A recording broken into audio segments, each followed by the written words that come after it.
Look at this narrow sliver of water.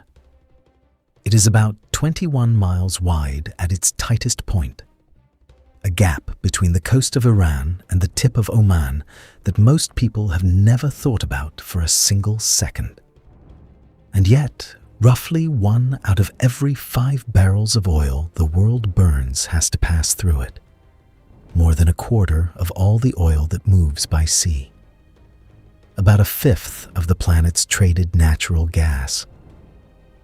If you filled up a car this week, there is a good chance the fuel in it squeezed through this one gate.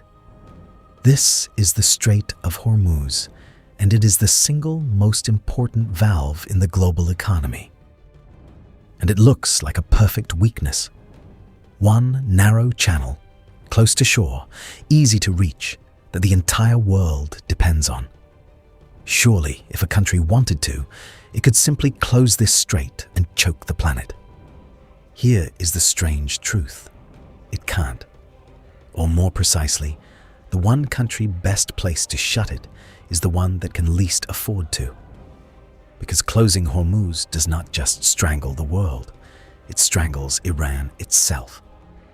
For 40 years, through open naval warfare and 100 threats, that paradox is what has kept this strait open. And it means the real weapon here was never the blockade. It was the fear of one. This is the story of how 21 miles of water came to hold up the world economy. Why the country that could close it almost never does. And why the true power of a choke point is not the act of shutting it, but the threat. Let us start with the geography, because the numbers only make sense once you see how tight this really is. The Strait of Hormuz connects the Persian Gulf, ringed by the great oil producers, to the open ocean beyond.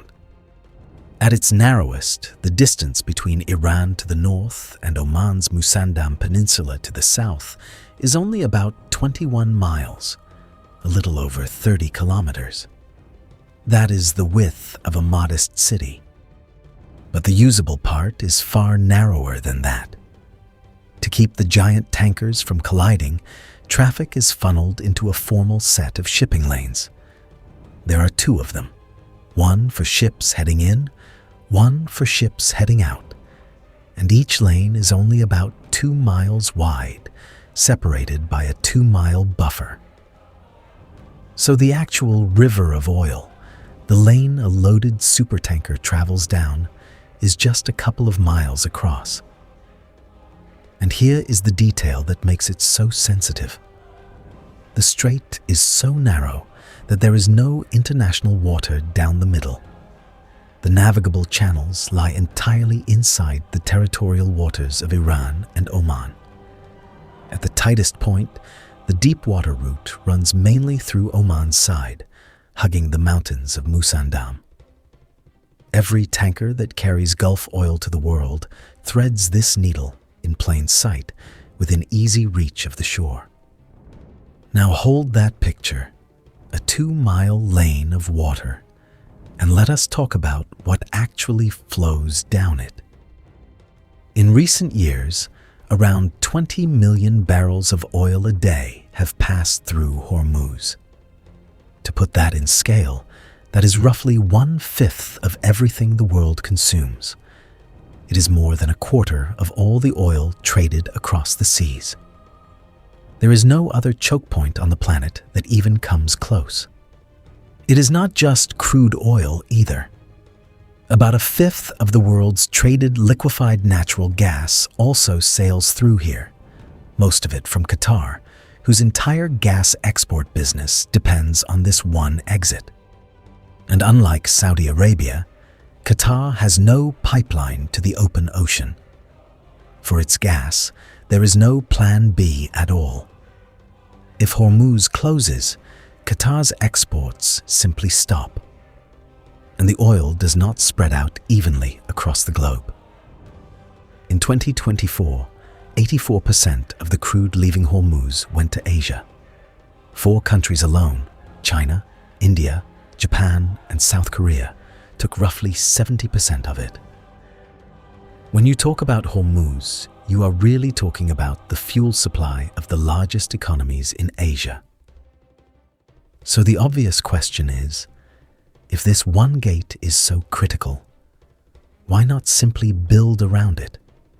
Lay pipelines across the desert, out to the open ocean, and skip the strait entirely. People have tried. Saudi Arabia has a large pipeline running west across the country to the Red Sea. The United Arab Emirates built one that reaches the port of Fujairah on the far side of the mountains outside the Gulf. These are real, and in a crisis they matter. But add up all the spare capacity in those bypass routes, and the honest figure is only around 2.5 million barrels a day. Against the roughly 20 million that transit the strait, that is a rounding error. If Hormuz were truly blocked, more than 80% of the oil moving through it would have nowhere to go. The pipelines are a relief valve, not a replacement. Geography built this funnel, and geography will not let you escape it. Which brings us to the threat itself. If you were Iran, sitting along the entire northern shore of this strait, how would you actually close it? The tools are real. Iran has one of the largest stockpiles of naval mines in the region, and a mine is the great equalizer. It is cheap, it is hard to find, and a single one under the hull of a supertanker can turn a shipping lane into a no-go zone overnight. Iran also has anti-ship crews and ballistic missiles positioned along the coast, swarms of small, fast attack boats that can dart out from coves and inlets, armed drones, and midget submarines. None of it is a match for a modern navy in a straight fight. But that is not the game. The game is to make those 2-mile lanes too dangerous to use. Independent assessments take this seriously. One study concluded that Iran could halt or seriously impede traffic through Hormuz for a month or more. Not forever, but long enough to matter enormously. Standing against that is the United States Fifth Fleet, based just across the Gulf in Bahrain, with minesweepers, warships, and aircraft whose entire peacetime purpose is to keep this strait open. If mines go in, they can be swept. If ships are threatened, they can be escorted. It is slow, it is dangerous, but it can be done. And here is where the pattern of the last few years becomes clear. Look at what has actually happened. In June 2019, 2 tankers were attacked in the nearby Gulf of Oman, holed by what investigators said were limpet mines. The United States blamed Iran. Iran flatly denied it. Weeks later, in July, Iran's Revolutionary Guard seized a British tanker, the Stena Impero, right in the strait. In 2024, they seized another ship, the MSC Ares, near the same waters. Notice what all of these are. They are jabs, seizures, sabotage, a ship held for a few weeks. They are demonstrations of reach. Not one of them is a closure. And that distinction is the whole story, because disrupting Hormuz is easy, and closing it is something almost no one can actually afford to do. To understand why, you have to see what a closure would do to Iran itself. Iran does not sit outside this system. It sits inside it. Iran's own oil exports, its single largest source of income, sail out through the very same strait. Somewhere around 1.5 million barrels a day, the large majority of it bound for one customer, China. Oil is something like 85% of the Iranian government's revenue, and almost all of it leaves through Hormuz. Iran even imports gasoline through these waters because it cannot refine enough of its own. So if Iran truly sealed the strait, the first economy it would wreck is its own. it would cut off its own exports, choke its own fuel imports, and enrage the one great power still willing to buy its oil. You do not strangle your own lifeline to make a point. That is the loaded gun that cannot be fired without shooting yourself. And it is not only Iran that would suffer. China, the largest buyer of oil from this strait and Iran's most important economic partner, would watch a huge share of its own energy supply vanish overnight. Closing Hormuz would turn Iran's single most valuable friend into a country with every reason to be furious. There is no version of a full closure in which Iran comes out ahead. And we are not guessing about this. We have watched it play out. In the 1980s, during the war between Iran and Iraq, the Gulf became a shooting gallery. In what became known as the Tanker War, Iran attacked 44 tankers from other nations in the space of just 9 months. Warships escorted convoys. Mines were laid. And through all of it, year after year of open attacks on shipping, the Strait of Hormuz never actually closed. The oil kept flowing.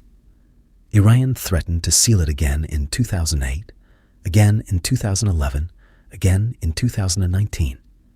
In 2025, its parliament even voted to back a closure. And still, for decades, the gate stayed open. So if the strait can be threatened endlessly, but almost never shut, where does its real power come from? The answer is the last piece, and it is the most important one. The weapon is not the blockade. The weapon is the price. You do not have to close Hormuz to hurt the world. You only have to scare it. Consider what happened in September 2019 when a swarm of drones and missiles struck the Abqaiq oil processing facility in Saudi Arabia, the single most important piece of oil infrastructure on Earth. It handled around 7 million barrels a day, roughly 7% of the world's crude capacity. In an instant, about 5 million barrels a day went offline. The Houthis claimed the attack. The United States blamed Iran. The strait was never touched. Not a single tanker was stopped in Hormuz. And yet, on the next trading day, oil prices posted their largest single-day jump in a decade. Brent crude, the global benchmark, leapt more than 14% in a day, spiking almost 20% at one point before settling. One strike, far from the strait, no closure at all, and the price of the world's most important commodity convulsed. That is the real mechanism. Markets do not wait for the gate to shut. They price the fear that it might. Every threat, every seized tanker, every parliament vote adds what traders call a risk premium, a tax on the whole world paid in advance, just in case. The choke point does not rule because it can be closed. It rules because everyone must behave as though it could be at any moment. You could watch it happen again in the summer of 2025. After a round of strikes on Iran, its parliament voted to back closing the strait. No mine was laid, no tanker was stopped, but the credible threat alone was enough to move the market. Analysts at Goldman Sachs estimated the world was already paying a risk premium of around $12 a barrel on the mere possibility, and warned that an actual blockade could push oil well above $100. The gun did not fire. It only had to be raised. And that is why this quiet stretch of water is so dangerous. Its power depends on a bluff that has held for 40 years, resting on cold economic logic that the one country able to close it would ruin itself by doing so. But logic is a fragile thing to bet the global economy on. In a real crisis, with leaders cornered and calculations breaking down, The danger is not that someone decides to fire the loaded gun. It is that, in the chaos, it goes off anyway. The lesson of Hormuz reaches far beyond oil. It is that, in a connected world, the most powerful weapons are often not the ones that are used, but the ones that never have to be. A single narrow channel, 21 miles of water, holds a fifth of the world's energy hostage, not through force, but through fear. And the day that fear turns into fact, even for a few weeks, every one of us will feel it. At the pump, in the shops, and in the price of nearly everything. Distance and geography were supposed to be neutral. Here, they are the most valuable and the most dangerous real estate on the planet.